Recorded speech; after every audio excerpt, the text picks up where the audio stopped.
할렐루야. 오늘은 주일학교 어린 친구들이 있어서 예배가 길어지면 안 될 것 같아서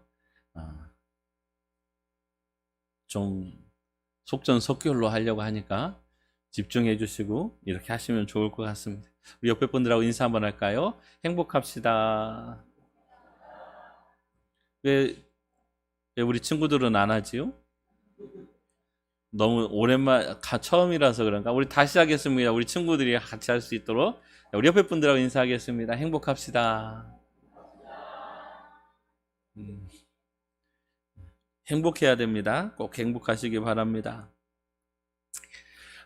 오늘 예수님께서 말씀을 나누고 계시는데, 그곳에 오늘 본문 말씀을 보면 사람들이 예수의 도우심을 바라면서 어린 아이들을 데리고 오는 장면이 나와 있어요. 그래서 그 어린 아이들을 제자들이 꾸짖어서 데리고 오는 그 사람들 제자들이 꾸짖는 그 모습을 보시고 목사님 보세요. 네, 목사님 보세요. 이렇게 길어지면은 점점 시간이 길어지는 거야. 목사님을 보고 있으세요.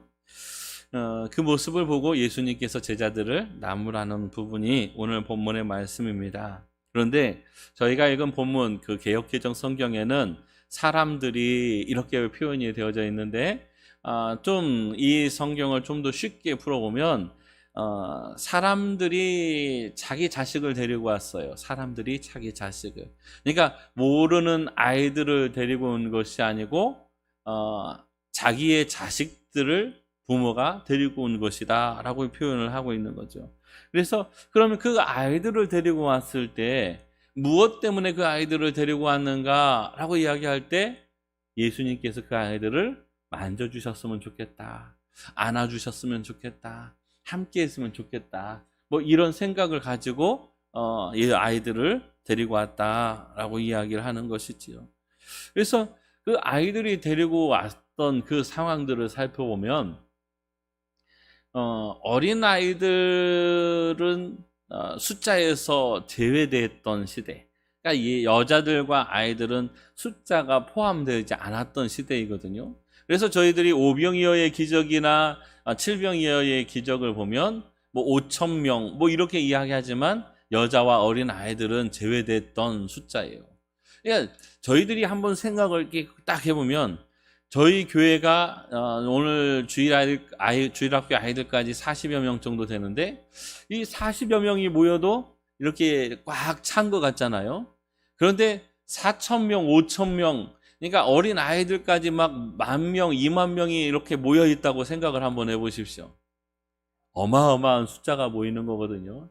그러면 그 사람들이 그냥 멀찍이 서서 예수님만 바라보고 아이고 저분이 예수네 이렇게 했으면 뭐 크게 또 이렇지 않았을 것인데 뭐 예수님 앞으로 모였던 사람들은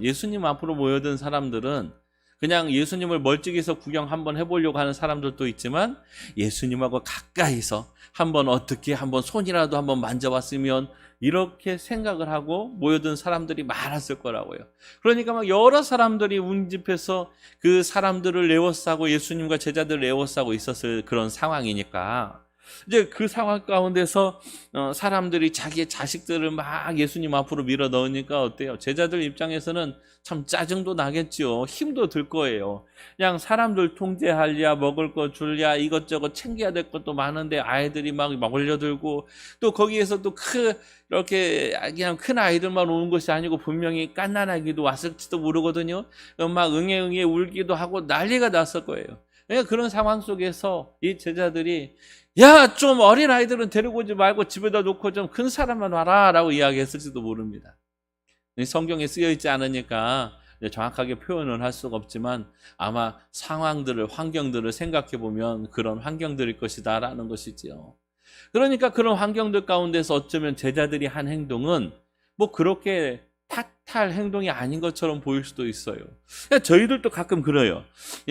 저희 교회는 그런 것이 없어서 너무 좋습니다만 이제 어떤 큰 교회에 가면 아이들이 막 복도를 뛰어다니고 엄마 하고 문 열면서부터 딱 문 열고 엄마 하고 불러갖고 앞에까지 막 뛰어가면 어때요? 다른 사람들이 다 이렇게 뒤를 쳐다보겠죠.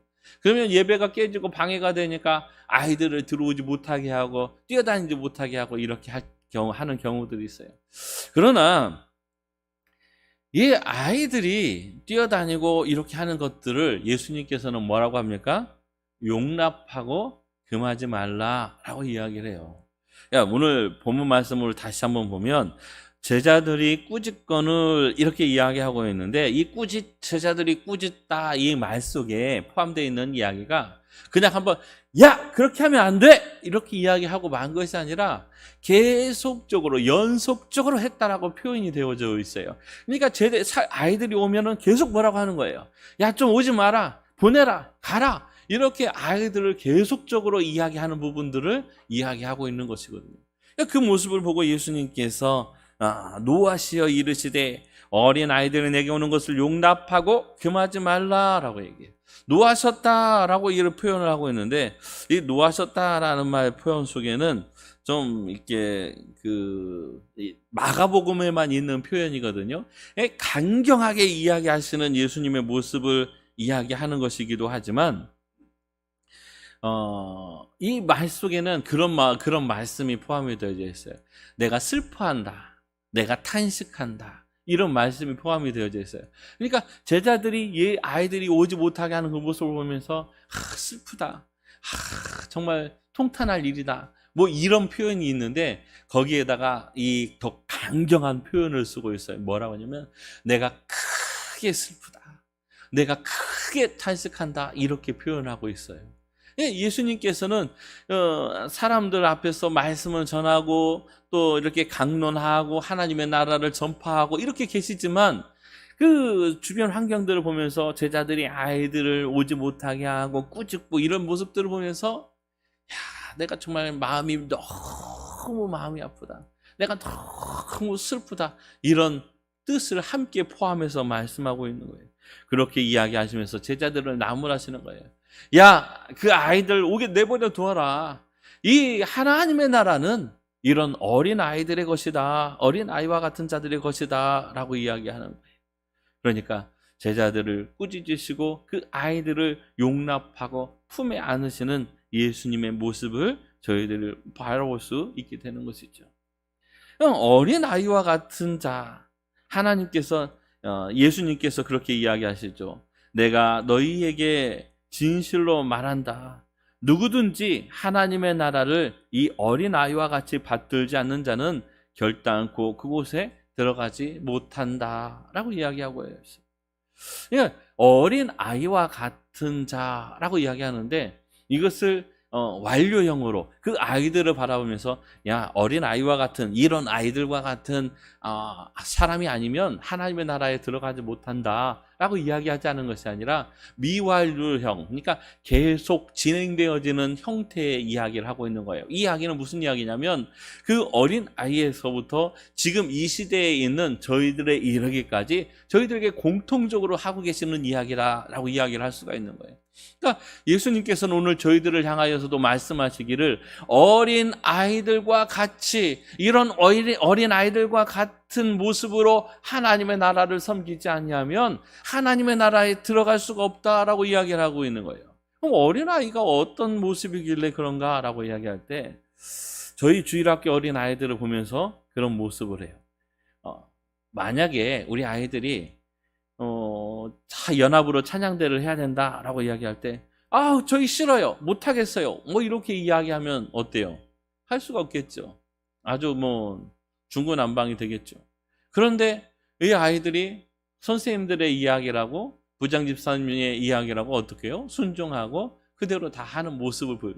하나님께서는 이런 순종의 모습을 원하시는 거예요. 어린 아이였다가 이제 조금 성장을 하면 어떻게 됐죠? 우리 어머니 아버지들이니까 다 경험을 하셨잖아요. 이제 자녀들을 키우다가 처음에 5살, 10살, 15, 12살 막 이럴 때는 이렇게 해. 그러면 막 그렇게 순종하기도 하고 순종하지 않더라도 앞에서는 어떻게 해요? 하는 척 하기도 하고 이렇게 하죠. 안 그러셨어요? 그렇게 한단 말이에요. 그런데 이 아이들이 이제 20이 넘고 25이 되고 30이 가까워지면 어떻게 해요? 엄마 그거 아니야. 아빠 그거 아니에요. 이렇게 이야기를 하기 시작하죠. 그리고 이제 조금 더 나이를 먹으면 어떻게 해요? 이제 아들, 딸의 말 들어서 그대로 따라가야 되는 그런 상황까지 되어져요. 그런데 오늘 이 예수님의 말씀을 빌어서 보면 그 내가 옳다고 주장하는 것이 아니라 하나님이 옳다라고 이야기하는 것에 순종하는 것을 이야기한다라는 이야기죠. 그러니까 우리는 신앙생활하면서도 내가 옳다 생각하는 것들은 뭐라고 얘기해요? 이것이 옳다라고 이야기해요. 내가 옳지 않다라고 생각하는 것은 옳지 않다라고 이야기해요. 그러니까 내가 기준이 되어져서 내가 옳고 그름을 판단하는 것이 아니라 하나님이 기준이 되어져서 하나님이 옳으시고 하나님이 순하시고 하나님께서 이야기하시는 것이 옳다라고 이야기해야 되는데, 우리가 조금 처음에 신앙생활하고 멋모를 때는 아이고 하나님의 말씀이 그런가 보다 하고 막 순종하면서 쫓아가다가 신앙생활이 5년 되고 10년 되고 좀 신앙생활이 익숙해지고 예배가 익숙해지면 그렇게 하는 거 아니야 라고 이야기하는 시대가 온단 말이에요. 그러나 우리가 모든 상황 가운데서 기준으로 삼아야 되는 것이 있다라고 이야기한다면 하나님의 말씀이고 그 하나님의 말씀에 순종하는 것이 우리 믿음의 신앙의 기준이다라고 이야기하는 거죠. 하나님께서는 저희들이 하나님 앞에 예배하는 것, 헌금하는 것, 봉사하는 것, 헌신하는 것, 많은 것들을 기뻐하시지만 그 중에서도 가장 기뻐하시는 것이 있다면 하나님의 말씀에 순종하는 것을 가장 기뻐하시는 줄을 믿으시기 바랍니다. 하나님께서 함께 하시는 그 순종이 참으로 멋지고 아름다운 순종입니다. 그리고 둘째로는 우리 아이들은 의존적이다라고 표현을 해요. 의존적이라는 말이 무슨 말이냐면 의지하며 산다라는 거죠. 스스로 서질 않아요. 뭐 학교에서 준비물이 있어요. 그러면 어떻게 하죠? 그 준비물을 내가 스스로 준비를 해보겠어. 그리고 막 마트에 가서 준비물을 사가지고 혼자서 가방을 챙기고 이런 아이들 보셨나요? 거의 없을 거예요. 엄마 저 내일 미술 시간 있어요. 준비물 그림 그리기 가져오래요. 그렇게 이야기하면 그 다음에는 어떻게 해요? 엄마가 마트에 가서 시장에 가서 그림 그릴 것도 준비하고 집에 막 깊숙이 숨겨져 있는 뭐 이렇게 물감도 챙기고 스케치북도 챙기고 이렇게 챙겨서 아이들 가방에 싸서 이렇게 보내죠. 그러니까 저희가 하나님 앞에서 하나님을 의존하는 의존적인 믿음과 신앙이 되어야 된다라고 이야기를 하는 거죠. 내가 스스로 서나가는 신앙, 물론 그것도 중요하다고 이야기할 수 있어요. 그러나 어떤 면에서는 우리는 늘 하나님을 바라보고 하나님을 찾고 하나님을 의지하는 그 믿음과 신앙이 너무 절실하다는 거예요. 일주일 동안 생활하면서 하나님은 상관없는 삶을 살다가 일주일 만에 와가지고 하나님 저 왔습니다, 저 일주일 동안 잘 살았어요 하고 돌아가는 것이 아니라 하나님 앞에서 하루하루 살아가는 삶의 시간 동안에 하나님 내가 잘 살고 있나요? 내가 지금 잘하고 있나요? 하나님 내가 하나님의 뜻대로 살고 있나요? 자꾸만 하나님한테 물어보고 하나님을 바라보는 그 믿음과 신앙이 필요하다라고 이야기를 하는 거죠. 우리가 스스로 무엇인가 할 수 있다고 생각할 수 있는 그런 신앙의 시대는 아직 되어지지 않았어요.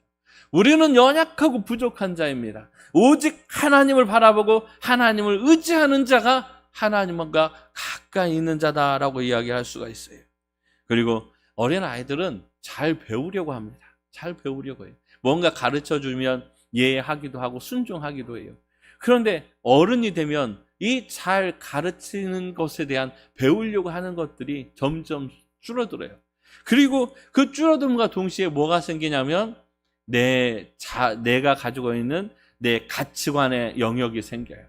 내가 옳다라고 생각하는 것이 생겨요. 내가 옳다라고 생각하는 것이 어디에서 오느냐면 그동안의 삶을 살아오는 삶의 경험에서 생기는 거예요. 그래서 제가 이런 것들을 이야기하면 이래요. 우리 아이들은 잘 이해가 안 가겠지만 고추 다 심으셨죠? 네, 고추를 심으실 때 예전에는 다 파종을 해서 심었는데 요즘에는 포트에다가 이렇게 해가지고 오죠. 포트에다 해가지고 오면 고추를 심으실 때 어떻게 심으세요? 구멍을 뚫고 물을 주고 거기에다가 고추 모종을 쏙 뽑아가지고 싹 넣고 묻죠. 그러면 그렇게 묻을 때 그냥 빼가지고 묻는 분, 또 다르게 해가지고 묻는 분, 여러 가지 방법이 있을 거예요. 그렇죠? 혹시 다른 방법을 쓰시는 분 있으세요? 없나요? 그냥 빼가지고 바로 이렇게 심고 이렇게 덮나요? 네, 어떤 분이 그런 이야기를 하더라고요. 저는 농사도 이렇게 핸드폰으로 배우는데요. 고추를 모종에서 포트에서 키워가지고 이렇게 키우는 데는 그 포트 안에서 조그만 데서 키우기 때문에 그 영향력이 키우고 뿌리가 막 뻗어야 되는데 그 뿌리가 포트 안에서만 뻗기 때문에 어느 일정 양이 뻗어지면 그 다음에는 뿌리 끝이 살아나지 못하고 이렇게 사멸하는 것처럼 괴멸하는 것처럼 더 이상 성장성이 없어진대요. 그래서 고추를 심을 때 고추를 심어놓고 바람이 불거나 갑자기 추워지거나 그러면 어떻게 되죠? 고추가 시들시들해지죠. 그런데 그분이 그런 이야기를 하더라고요. 고추를 딱 심을 때 고추 포트에서 딱 패가지고 이 뿌리를 이렇게 흔들어 가지고 잔뿌리를 털어서 이렇게 좀 뜯어내고 심으면 굉장히 이렇게 흙에 잘 정착을 하고 잘 자라고 빨리 자라기 때문에 잘 흔들리지도 않고 이런 여러 가지 이점이 있다라고 이야기를 하더라고요. 저희들은 그동안에 가져왔던 그런 생각들, 그냥 이렇게 옮겨 심으면 된다라는 생각들이 있으면 어떻게 돼요? 그것에 대해서 다른 의견을 가지질 않아요. 그냥 내가 그동안에 해봤으니까 이게 맞다라고 생각하고 똑같이 해요. 제가 이렇게 알려드리면 어떤 분들은 그렇게 생각을 하실 거예요. 아이고, 그렇게 하면 그렇겠네. 다음에는 한번 그렇게 해봐야지. 그런 분도 있을 것이고, 아이고, 이 귀에 한두 포기 심는 것도 아니고 1000포기, 2000포기를 심는데 그걸 언제 일일이 다 떼어갖고 심어요, 목사님. 안 해봐서 그러죠. 이렇게 이야기하는 분도 있을 거예요. 우리가 이 고추 하나 심는 거에서도 어떻게 하면 더 이렇게 잘 자라게 잘 심을까라는 그런 고민들을 해나갈 때 누군가 얘기해주면 그것들에 대해서 받아들일 만하면 받아들이게 해야 되는데, 우리가 생각이라는 것이 고착화되면서 굳어지면서 누군가의 이야기를 잘 들으려고 하지 않는다라는 이야기를 드리고 싶은 거예요.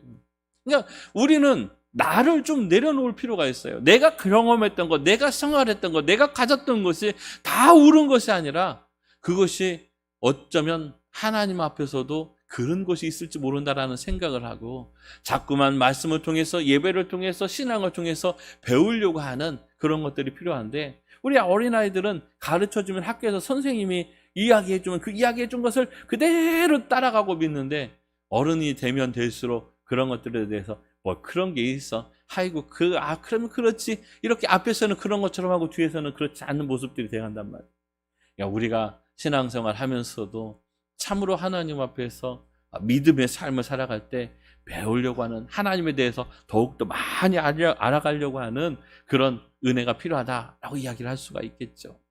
그리고 마지막으로 어린아이들은 부모님을 굉장히 신뢰를 많이 해요. 엄마 아빠가 이건 이거야 라고 이야기를 하면 그거에 대해서 어린아이들은 그렇지 않아요 라고 이야기하는 아이들이 별로 없어요. 그렇죠? 그런데 어른들은 어때요? 이야기를 해주면 그렇지 않아요. 내가 옳고 내가 기준이고 내가 더 라고 이야기할 때가 많아요. 우리가 하나님 앞에서 섰을 때, 우리가 처음 신앙의 모습일 때는 어때요? 늘 하나님을 믿고 신뢰하는 모습들이 있어요. 그러나 시간이 지나면 지날수록 그런 신뢰의 모습도가 더 떨어질 수가 있어요.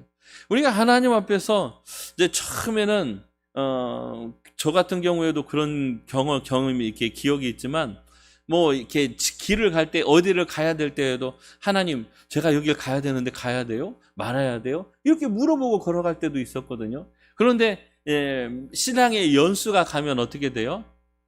당연한 것을 뭐로 물어봐? 하나님이 당연한 것은 당연하다고 하는 것이지, 이렇게 생각이 바뀌어지더라고요. 그러니까 저희가 어린 아이 때 엄마 아빠에게 의존하고 그 말씀에 순종하고 했던 것처럼, 우리가 늘 어린아이와 같은 심정으로 하나님을 바라보고 하나님께서 이야기하시는 그 말씀에 집중하고 하나님께서 이야기하시는 그 말씀대로 살려고 노력하는 믿음과 신앙이 중요하다라는 거죠. 제가 이렇게 춤추는 것을 참 못해요. 또 노래 부르는 것도 정말 못해서 어디 가서 이렇게 노래 한 자리, 춤 한 자락 이렇게 잘 해보지를 못하거든요. 그런데 제가 처음에 이제 그 전도사 사역을 시작하는데 거기에 이제 제 또래 어떤 목사님이, 부목사님이 계셨는데, 부목사님이 막 그 찬양을 하면서 막 율동을 하면서 찬양을 해요. 막 폴짝폴짝 뛰면서 찬양을 해요. 제가 속으로 그랬어요. 아유, 참 넉살도 좋네. 어떻게 저렇게 뛰면서 율동하면서 찬양을 하는데 라고 생각을 했었거든요. 그런데 시간이 지나면서 보니까 그 목사님만 그런 게 아니고 다윗도 그런 모습을 보였다고 성경에서 이야기하더라고요. 하나님의 언약궤 안에서 정말 옷이 벗어지는지도 모르고 춤추면서 기뻐하던 모습들이 있다라는 거예요. 우리는 어른이기 때문에 라는 그런 어떤 테두리가 있기 때문에 무엇인가 하려고 하면 참 어색하기도 하고 안 되기도 하지만 그 모습들이 과연 하나님 앞에서도 우리의 모습이 어른의 모습인가? 하나님 앞에서도 과연 우리의 모습이 그렇게 완성적인 모습인가? 라고 고민을 해볼 때 그렇지 않죠. 하나님은 저희 이 세상 인생들이 50이 됐던 100이 됐던 하나님이 보실 때는 아이고 귀여워 그러고 계실 거예요. 우리 권사님들이 손주가 20이 되고 30이 되고 50이 되어도 어때요? 아이고 귀엽죠. 그냥 이쁘죠. 하나님이 저희들을 바라보면서 얼마나 예쁘고 귀엽고 사랑스럽게 했어요. 그런 하나님 앞에서 우리가 재롱 좀 떤다고 노래 좀 한다고 무엇 좀 한다고 이렇게 하나님 앞에서 열심을 내는 것이 그렇게 부끄럽지만은 않은 모습일 거예요. 그러니까 저희들이 어린아이와 같은 모습으로 하나님이 어떻게 하면 기뻐하실까? 어떻게 하면 좋아하실까? 늘 고민하고 또 궁리하는 우리 사랑하는 성도님들과 우리 주일학교 친구들이 되기를 예수님의 이름으로 축원합니다. 기도하겠습니다.